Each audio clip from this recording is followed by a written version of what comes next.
What is up, everybody? Episode 58 of the Turn Left Podcast. Test.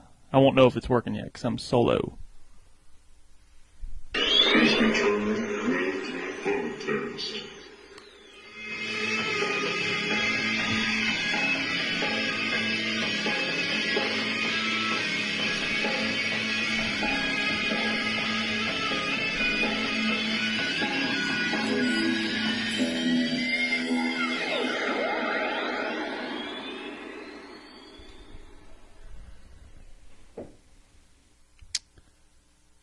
Like I said, welcome back, everybody, to the Turn Left Podcast. I'm your host, Ethan Ayers. I want to bring y'all back for this equipment test real quick here. We'll get into that in a little bit. We also have a Venmo now, Venmo Turn Left Podcast, all one word. There's also a support button on the Apple Podcast and Spotify and anywhere else you listen to your podcast. There's a support link if you want to support the show. Sorry. I want to turn this down really quick to make sure my music's working, or my noise, my music, my sound. But I think everything should be good now. After the hang-up we had last week with David Callahan, I had to, do a test real quick, make sure everything was good, and I got a lot to talk about anyway. So, anyway, shout out to our sponsors. This episode is brought to you by Sarah K Speed Shots, the best action shots in the business, and also the On Point Woodworks. I got a sweet sign I got coming. I posted a picture of it on the Turn Left Podcast page if y'all want to look at it. But On Point Woodworks, he makes all kinds of wood artwork, all kinds of different stuff. And he makes duck calls too. I'm trying to remember what the duck call name is, but either way, he makes duck calls, all kinds of artwork. It's pretty cool. So, shout out to them. Shout out to our sponsors. Couldn't do it without them. And I can't wait to hang it up once it gets here. That's another thing too. It's pretty big, so I don't even know where I'm going to put it. But I'm going to figure out somewhere. That's for sure.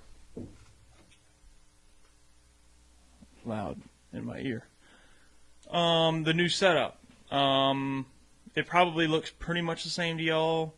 It's similar setup, newer camera, but now it also has the way that I got the camera and the harness now, not only does the new camera have enough output to power the audio interface and all that kind of stuff, but also it's got an HDMI port to where I can plug it into a TV and I can actually watch everything live, while it's happening. So I'm excited about that. All right, it sounds like it's working. So I think we're good. If I can get this pulled down. But yeah, so stressful. I really hate nothing more than setup problems, and once we try to go live, issues start happening like last week. But it drives me insane. But with the new setup, like I said, it's going to actually end up being better. So I'm kind of excited about that. We have a lot on, the board tonight. We got some short track racing tips, techniques, whatever you want to call them. We're also going to make an announcement who's coming on Saturday night. I'm excited for that one. And I know that my solo episodes aren't always as big as others, and I'm fine with that. I'm not offended by it.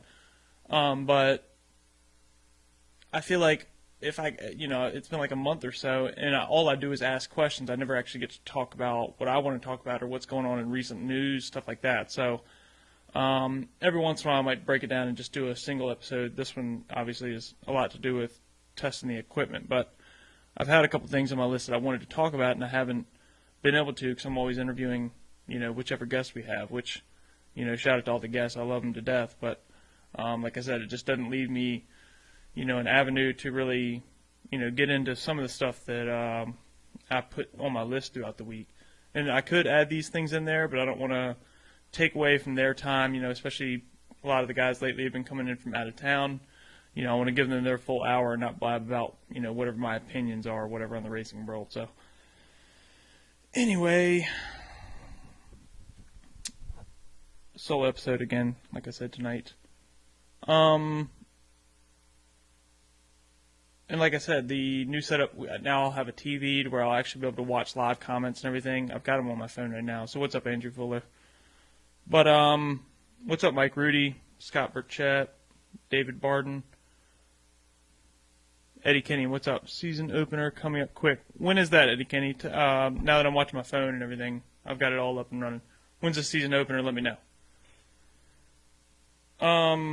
What I was going to say was, yeah, nobody cares about the new setup. As long as it works, that's all we care about. So, the NASCAR stuff so far, Mike Rudy on the show would be good, yes, Alex. I'm down with that anytime. I've got a pretty booked schedule, actually, for this month and maybe even next month. But I can do weeknights and stuff, too. It's just, it's late. You know, I usually ask people to do 9:30 or 10. I can do any weeknight. I can do any Friday night and Saturday night. I can do a doubleheader. Doesn't bother me. If anybody's down, just, you know, send me a message. But obviously, McDowell won the Daytona 500, and then Christopher Bell won the Daytona road course race. First time in, I think, what did it say, since 1950 or 1959?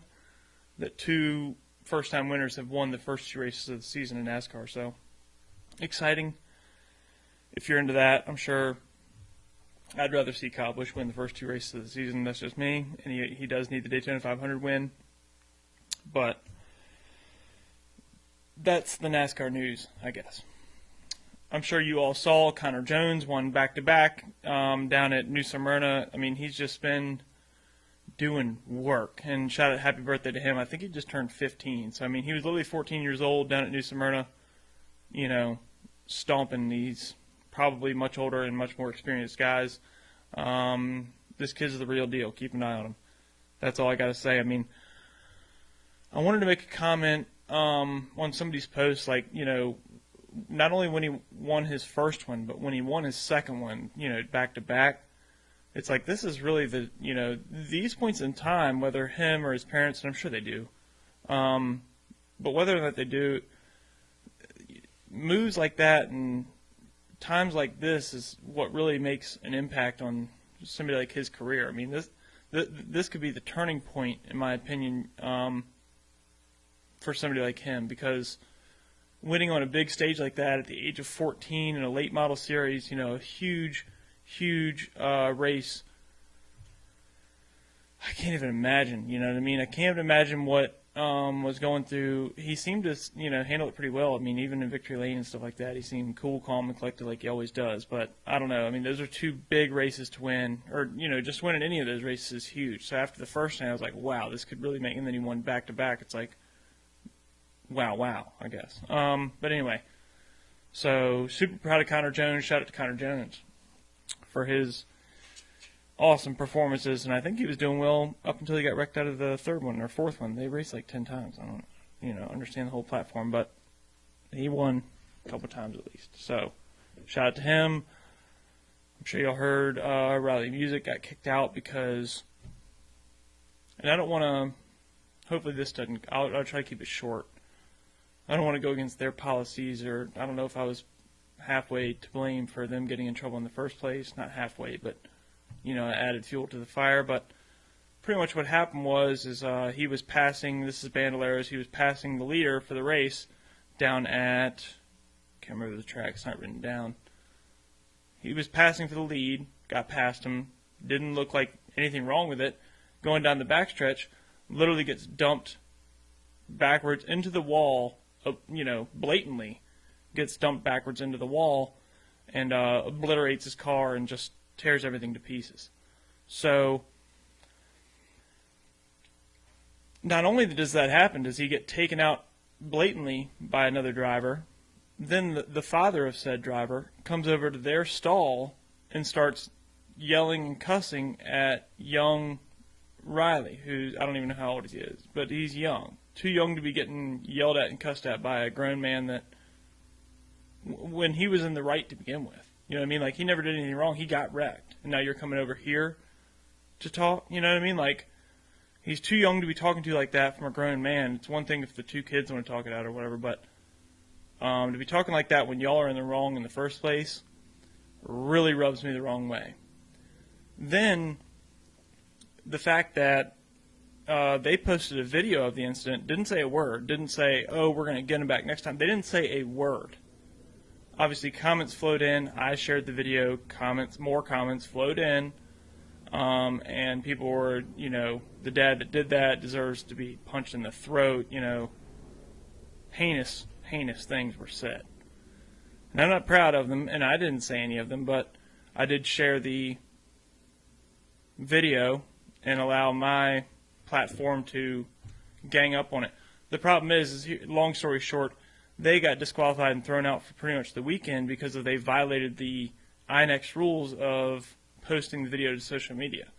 So, long story short, because social media is something that we can avoid nowadays, if that video wouldn't have gone out, nobody would have ever known that what happened. It's like, what if one of the fans took the video and posted it? Is that allowed? Like, what are we doing here? All they did was post the video of what happened and let their fans and the crowds that see put their, input on it. And there wasn't really much input to have. I mean, he blatantly turned him into the wall and destroyed his car to pieces. And long story short here is that they went down there, were passing for the lead, got wrecked for no reason blatantly, turned into the outside wall, posted a video of it on social media, and that violates everything. The guy that did it, you can, okay, these are the rules. You can now go there, get passed for the lead, wreck the guy into the outside wall, blatantly total his car, have your father run down there and cuss him and his whole family out, and you get disqualified from the race and get to come back. They post a video of what actually happened, and they get disqualified for the weekend, and they get thrown out of the entire track. So, and then of course that kid came back to win the second race, and of course because, mostly in my opinion, Riley wasn't there. But who knows? I'm sure that kid knows too, and I'm sure his father knows part of the reason why they won that race is because they didn't beat who they should have, who wasn't really there. But that probably stings a little bit in that open wound, but all I'm saying is you can come to a track, pass for the lead, get taken out blatantly, total your car, post a video about it, and you're pretty much banned for life. Or you can go take out somebody, have your acquaintances come out and cuss them out when you're in the wrong to begin with, and you get a little tap on the wrist. You get a little tap on the wrist, and it just infuriates me. So, it's not good for the sport. Social media is not allowed, blah, blah, blah. Okay, well, wrecking somebody into the outside wall blatantly, did anybody that, disqualified them for the weekend watch the video? Because there's really nothing to talk about if you see the video and see what happened. Posting a video and hitting the post button on Facebook or YouTube or whatever is now worse than literally wrecking a kid and totaling all of the equipment that he's got for the weekend and potentially harming him. So, INX is a joke. That's just my opinion. But it always kind of has been.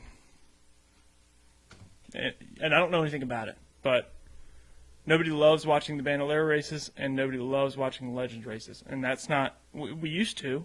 In the Bandoleros, they've got rules like, the spotters can't talk to them, but the track, and that's maybe just Southside Speedway, but track officials can talk to them, but not their actual spotters. So, horrible rule. If anything, do that to the classes above. Don't let them have spotters and let them just have race directors. Not the little kids. They need to literally hear, each one of them where they're going and stuff. And now you just have one race director or whatever directing all of them, telling them in their ear, time to line back up. That's not good enough. I'm a grown man, and I've been told 1,000 times where I need to line back up because of where a race official has come and told my crew chief or spotter or whatever. It happens. You don't always know. So to expect these kids to know and they're not allowed to have spotters, I don't know. None of that even matters. I don't even know what I'm talking about anymore, but Bandos is just a bunch of angry dads. That's the truth, bro. Andy Newsom. Wow. Yeah, man. And I've seen that since it started. That's kind of the problem. And that's kind of my beef a little bit with it. But this instance in itself really pissed me off because I saw the video, heard the story, and then heard the consequences for each one, and really made me want to just burn that track down. And the entire INX, organization. Let the dang kids race, yeah. Anyway, so shout out to the music family. Hopefully they're recovering, and like I said, I guess shout out to the winner of that second race, even though he wasn't racing against the really fast people because he got him kicked out because he decided to wreck them. And then they got kicked out. It's just such a weird dynamic. Like, you got wrecked and totaled, and you get kicked out. But yeah, let's get into it. We got some tips, techniques for Southside Speedway, and I mean, I think that, and I'm comfortable with talking about it now because Southside Speedway is closed, but I think that it works well for pretty much any short track. Depends on which track it is and so on and so forth, but, I don't know. You be the decider. And obviously I've only raced street stock, grand stock, mini stock, U-car, whatever you want to call it. So don't, if you're a late model guy, don't shred me, but I think it's pretty much true. I've got a picture of Southside Speedway. I can kind of break it down. I'll go ESPN Network on you guys. This thing will load. Alright, so here's the track nonetheless. And this is actually, I don't know when this picture was taken, a lot of greenery, but we're actually staring at it from, that's the tech shed, from, turn 3 and 4. So this is the, start-finish line. There's Victory Lane right there. There's Genito Road. But anyway, as far as restarts, so, and the TV's blinking a lot. I don't know what's up with that. It's kind of annoying, huh? I can see it doing it in mine. I'm sure it's doing it in y'all's. I don't know how to fix that. If anybody's got any idea how to fix that, let me know. But you can kind of still see what I'm saying. For the audio-only listeners, go over to YouTube or Facebook and watch this, even though, like I said, the video is a little bit jankety as far as what I'm going to be pointing to. But let's just go to restarts. If you're on a restart, and worst-case scenario, you're starting on the outside, and whether it's front row or not, it's pretty much applicable. Say if you're starting on the outside, you're coming up to this, front stretch. It starts back here when you are really over here. When they say go too wide, you start to pretty much decide where you're going to be restarting. Not decide, but you start to try to pressure. If you're on the outside, you want to pressure the guy down the track and start doing that right away and force him down the track. And you're just under caution, so this could, you don't want to start tire bumping or anything like that. But if he's willing to let you do it, you want to try to force him as far down the track as you can, so that when you all come back to the start-finish line, the farthest you can keep him down the track and keep y'all both away from the wall, once the green flag flies, chances are he's going to go straight into turn 1. You want to go back up towards the wall and literally, inch pinch the wall as close as you possibly can. If you're on the inside, obviously you want to do the opposite. You want to hold the outside car up the track as far as possible. Which I've done that too, and it gets into like people trying to bump your tires. They think you're pinching them so hard you're about to put them in the wall. And we're under caution laps we're talking about. So I'm literally like trying to keep them up against the wall so tight, the cars are rubbing. It's ridiculous. But if you're on the outside, you want to try to, if the leader is okay with it, which they shouldn't be, but a lot of guys are like, oh, I got the inside anyway, so, I'm going to get you going into turn 1. But if you hold them down the track as far as you can, and then as soon as the green flag flies, you chase back up the track and get the corner entry you need going into turn 1. They're going to go into turn 1 way down here in the bottom groove. And so they're not going to have, for one, any speed. They probably won't even have to let off. But 2, no momentum. And if you really go up the track, you can, like I said, get the corner entry you need. As far as once you get into the race trim factor, or even on the first lap, it depends on who you're racing against. Everybody's heard of the high-low technique. We'll talk about that in a little bit. When you're on the outside, if at all possible, and at Southside especially, you don't want to go high. You want to go way high. I'm talking like when you go into turn 1 or turn 3, you want to be way out here up until like right here. And when you do that, you pretty much set yourself up for being able to come through the corner, and when you're on the outside of the car, you change the access point, and instead of everybody wants to pinch people going into turn, 1 or 3. Pinch them on entry. Don't pinch them on entry, pinch them on arch. When you enter way high, way late, kind of like a high-low, but instead of a high-low, we're talking real high and then still high. So when you do a super high entry, you can actually pinch off. You literally drive straight towards their car, and once they get to you, they either have to make a decision. They either have to drive straight into your fender or door or rear quarter panel, front.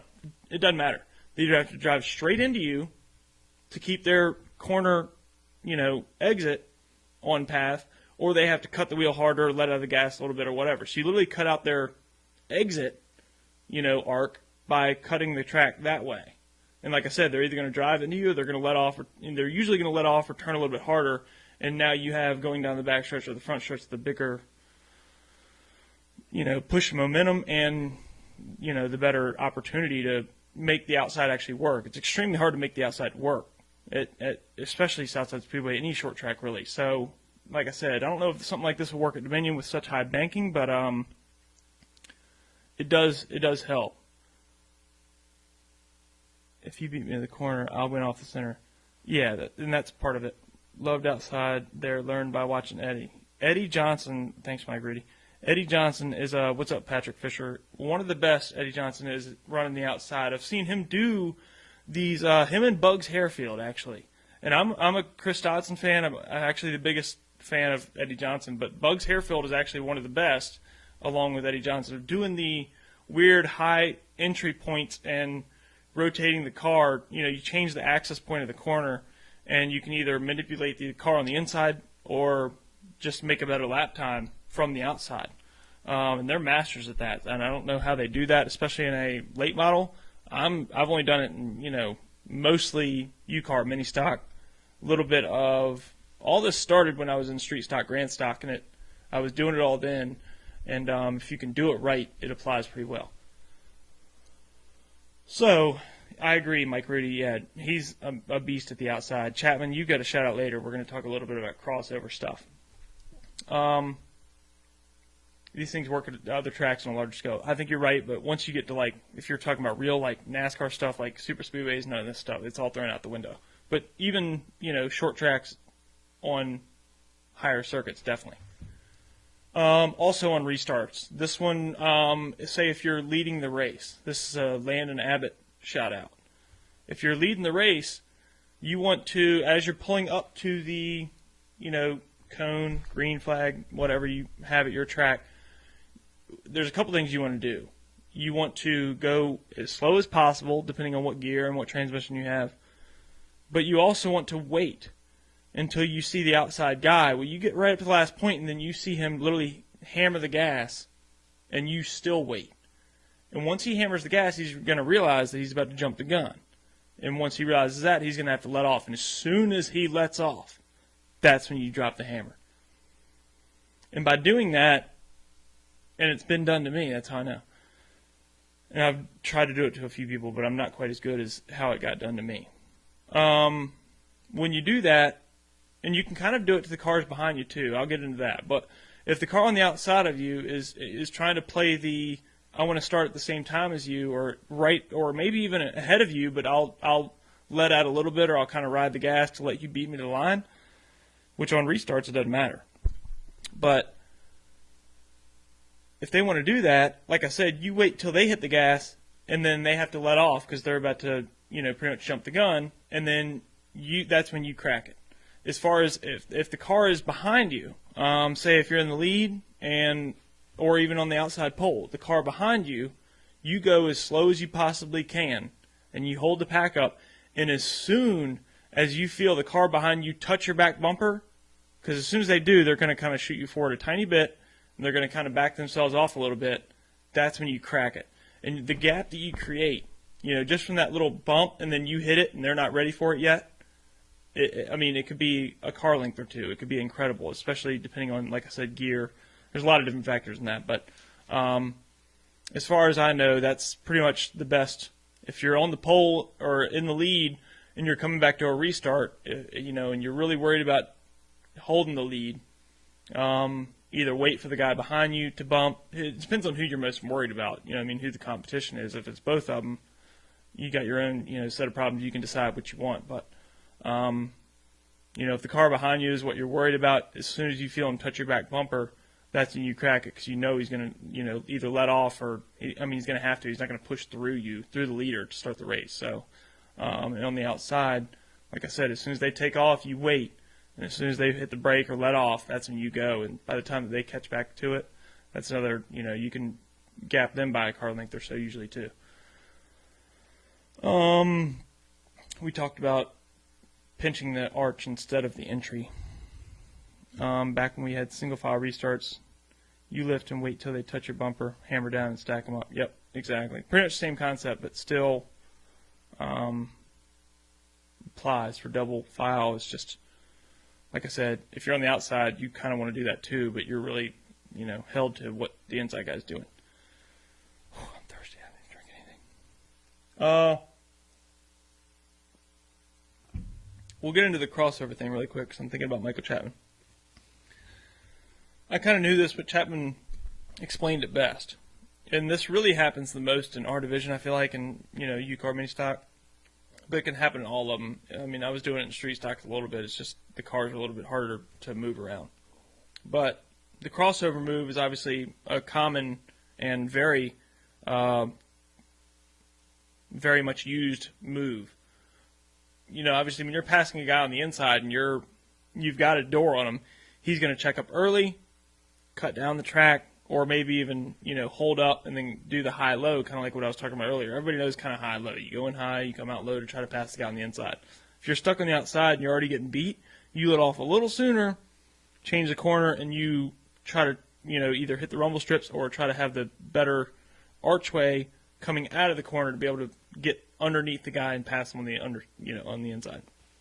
Chapman's best way of explaining is, well, if there's a guy on the outside of you, regardless of if you have beat him, if you're not door to door, that's fine. You can be door to quarter panel, whatever. But as soon as you hear them let off, if you can, or as soon as you see him in the mirror let off, you let off too. And y'all both go slow into the corner. Who cares? But he's not going to be able to cross it up unless he comes down to like 0 miles per hour. So, I don't know. It's kind of just one of those things where you have to hope that you can hear it, but you let off, like I said, in time to where they can't cross you over. That's kind of Michael Chapman's move. I've been crossed over a couple times, and it always sucks because you work so hard to pass the guy, and before you've even technically passed him, now you're getting passed back by him. It's like the most frustrating thing ever. But anyway, and it happens. It's part of racing, and sometimes you try to do that, and it still somehow happens, and it's just part of it. What's up again, Patrick Fisher? Leave us a comment. Let us know what you're thinking. Patrick, if you want to call in tonight, 804-887-0754. Give me a little time, though. I'm not ready for you yet. I meant to leave the number in the description, but that's okay.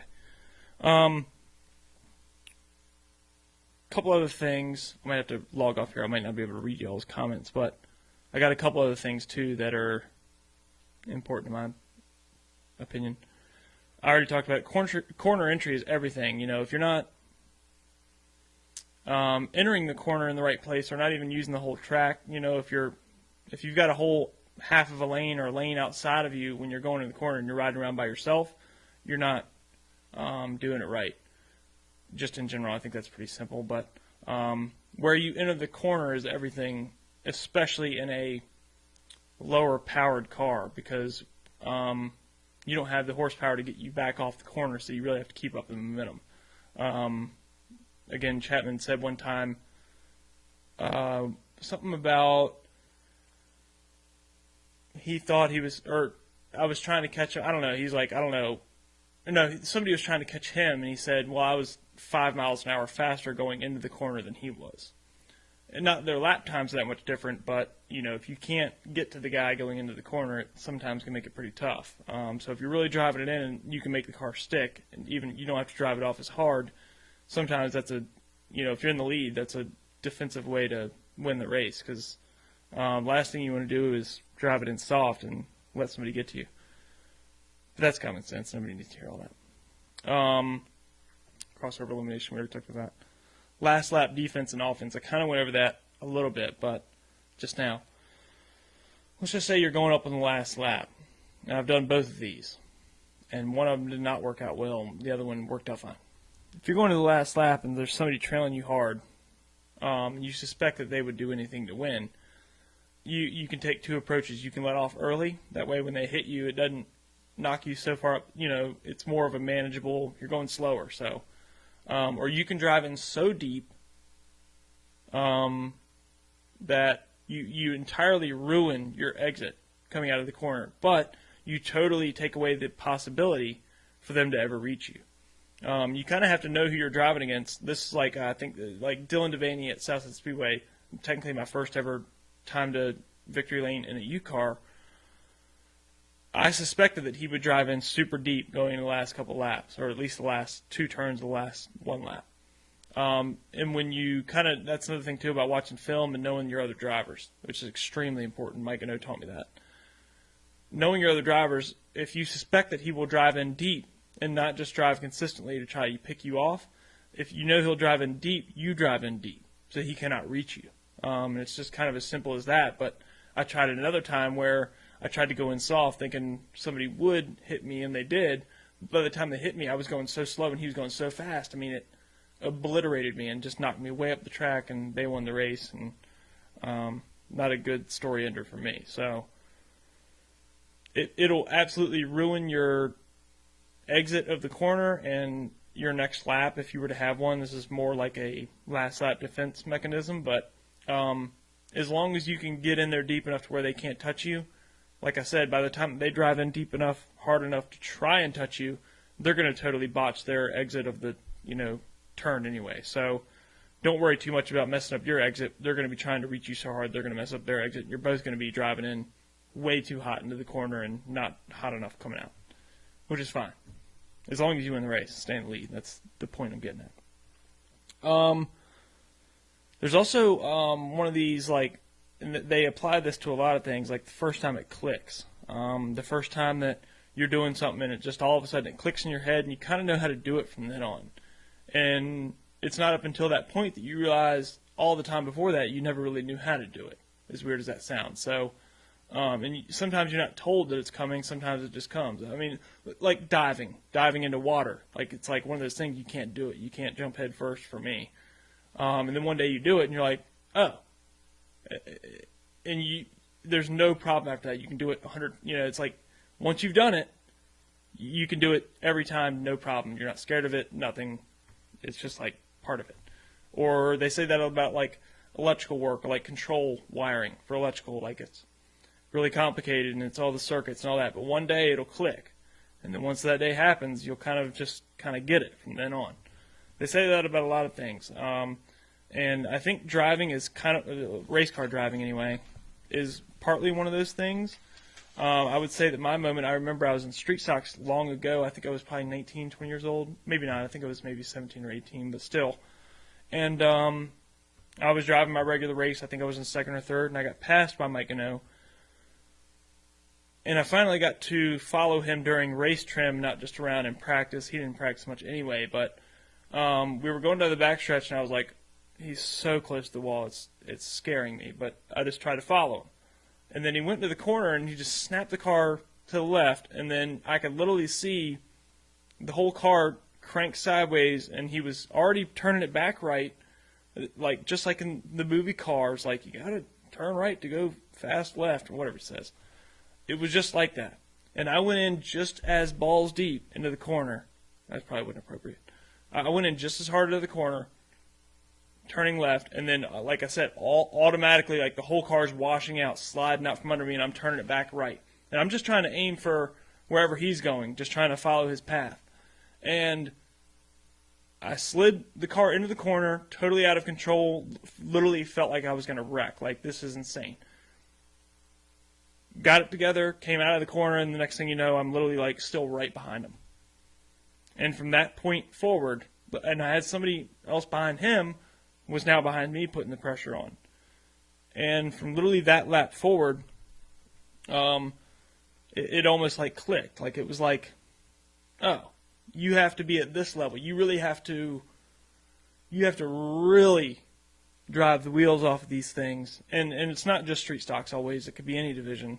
But there's different levels. And once you see somebody right in front of you or firsthand, or once you finally do it for once on their level and you realize you're just as fast as them, you're like, oh, so this is why they've been better than me all this time, and this is now what I have to work on. Now that I'm comfortable with this, and I'm finally competitive, now I have to perfect that and, do it for 50 laps straight or whatever it is. So 100 turns straight. So the rest of that race literally was like, literally the most, not stressful, but I knew that every corner after that, what I had to do, I knew how hard I had to go in and how not reckless I had to be, but I was already reckless, but I had toned it back down. So that's another thing too, is I toned it back down, and now I realized, like, whoa, you really got to put it on the edge if you're going to compete competitively in any, division.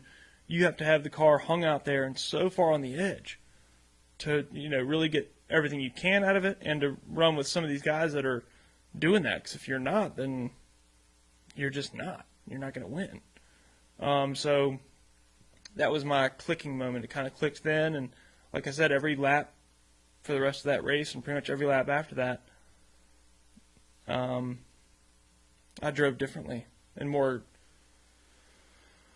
maybe not aggressively, but I kind of knew what it took, and I knew not what the boundaries were. I'd been overpassing those and coming back, a trillion times, but really kind of, what boundary you had to go over, but maintain it, like pretty much like trying to ride a wheelie.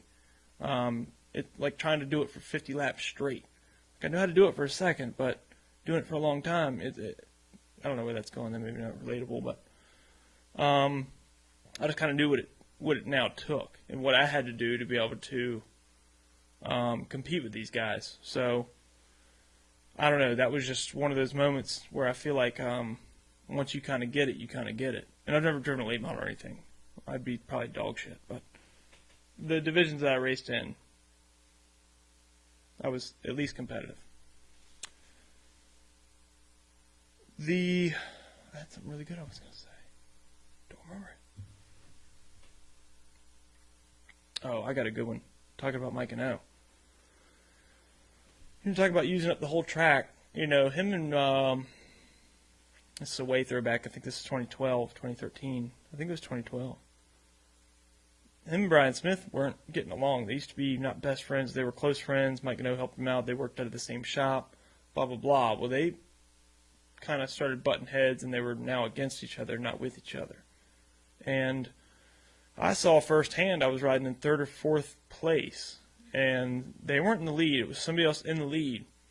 But it was shortly after a restart, and I was stuck on the outside, I think, to Jim Loving. And I saw Mike and O come up the track. Brian Smith was on his outside. They were running second and third. I saw him come up the track, and I could have sworn, like, he literally just pancaking him into the wall. But he stopped, and he literally gave Brian Smith probably an inch in between Brian Smith and himself, and between Brian Smith and the wall. Brian Smith ends up touching the wall and getting scared and come back down and slamming Mike and O. And then they kind of because of that contact, they kind of duel it out and kind of gets a little messy. I don't think they ended up finishing pretty well. I remember this was in Victory Lane when the race ended. I think maybe I finished third. I can't remember why I was so close. Maybe I wrecked out, but I walked over to Victory Lane, and Brian Smith was yelling at Mike and O, "You were pinching me. You were fucking pinching me." Sorry for the F-bomb. These aren't my words. And Mike and O was yelling at him, "I wasn't pinching you. You, kind of like, you couldn't handle it or whatever." And I'm sitting there watching, my hero Mike and O and my arch nemesis Brian Smith. But I was like, damn, I swear I just saw Mike and O pinch him pretty hard.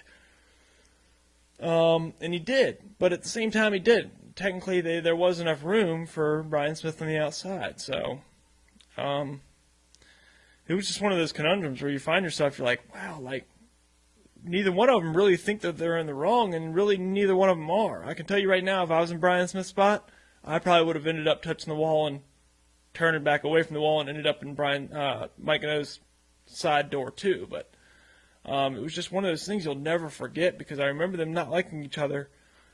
This restart happening and being able to watch literally through my windshield from directly in front of them, behind them, directly behind them, and literally he comes up the track, and they're racing so hard, and I see him, like, just come up the track, pinching him. Brian Smith touches the wall, comes back down into him, they hit, and now it's like, oh. And now it's like, back up the track, back up, and it's like, oh, shit. You know what I mean? I'm behind him like, oh, my God, here we go. And I'm at the same time, I'm thinking like, dang, like, I'm finally competitive running up front. Like, this is how it rolls at the beginning, at the front of the pack. You know, it's just, I don't know. I don't know what it was about that night. I think it was something about seeing that and seeing how intense it was, that battle, and how, like, both of them were kind of dirtying each other up a little bit, but then also seeing the confrontation in Victory Lane that was, I don't know, just, like I said, I just can never forget it. I literally remember it vividly. I remember there was, like, somebody that was helping Mike Gano, like, that, like, seemed half drunk, that was like, no, he didn't pinch you, you know, like, talking, like, just screaming at Brian Smith, like, not angrily or not, like he was going to do anything, but just, like, they can't even get their own words into each other because this guy's, like, screaming, he didn't pinch you, and I'm, like, sitting there, like, I was right behind him, he pinched him pretty hard, but technically he didn't, like I said, because there was room, but it was tight, boys. I mean, it was a pretty good pinch. So I don't know. I don't even know how that story ended up going on so long. I just remember it so vividly, and I don't know if it's one of those stories I'll never forget it. I don't know how that happens, those stories. But yeah, you got to use the whole track, no matter what. And that's where this kind of all spawned from, I guess. It's the first time I followed Mike Gano, he's literally a half inch away from the wall, you know, kicking up dust and stuff, and it's like, okay, I'm not on that level. I quickly was after that. I had to become that level. But the same with him, you know, pinching, just like I said at the beginning. I always pinch people up before the race. I literally give them as least amount of room as they will let me give them. You know, if you want to ride, if you're comfortable with 2 inches from the wall and us starting the race there, because I'll keep on trying to push you up. If you're comfortable with that, then that's where we're going to start the race. But a lot of people aren't. And especially if I'm on the outside, I'm going to try to hold you down. And, you know, similar things happen in race trim, but it's not as calculated. It's kind of like a free-for-all and everything's happening. And now the guy's coming up the track, and you're into the wall, and everything's happening so fast, you know. I don't know. If you can also, here's maybe my final tip. I don't know how much else I have. If you're in a division like the ones that I've been in, street stock, I had power brakes. Mini stock U-Car, you got power brakes. Grand stock, I did not, but good God, if I ever build another Grand stock, I will build the cage around a brake booster, and I will have power brakes. Hell, if I ever build it, shit, something just powered off. Hope it wasn't the feed. If I ever build a late model, I'll probably have a brake booster in that too. You know, I'm so tired of not having brakes. It's stupid. Why wouldn't you have power brakes? Why would you want to use your entire leg muscle? You know, it's like it's not calculated. You're literally just jamming your leg down in there to try to stop the car. If you have power brakes, this is the point I'm getting to, is you don't use your foot for brake. You use your toes. You know what I mean? Even at a short track, I don't care if you're at Martinsville, Southside Speedway, any of it. You don't use your foot. You literally, delicately, just use your toes. Or maybe even kind of hard, use your toes. But I literally hold my foot in the same position up against the pedal, and I curl my toes to apply brakes. And that, I'm not going to say like save my racing career or anything crazy like that, but I found that once you start to do that, you not only get much more consistent, but you can really fine-tune the way you control the car through the corner, especially when you're sliding it around and stuff. Like if you're doing high arch entries and really sliding the car and, you know, already turning it right, going into the corner, you're doing some crazy shit like that, like what we do in, you know, a lot of the classes. The way that, as you're sliding the car into the corner on all four tires, technically, the way that you control the front brakes, if you put in too much brake, the whole car's going to snap around. So the way that you really finesse the front brakes, well, all brakes, but the fronts are really the ones that matter more when you're going to the corner. A lot more weight on them, left rear tire isn't even touching, you know, for example. But the way that you finesse those really matters the most as far as how the car rotates through the corner. So keep your power brakes, brake with your toes, not your feet. Do the restarts and stuff the way I don't want to go through the whole thing again, but I think that's about it. Hopefully everything worked. Hopefully everything sounds good. You guys tell me.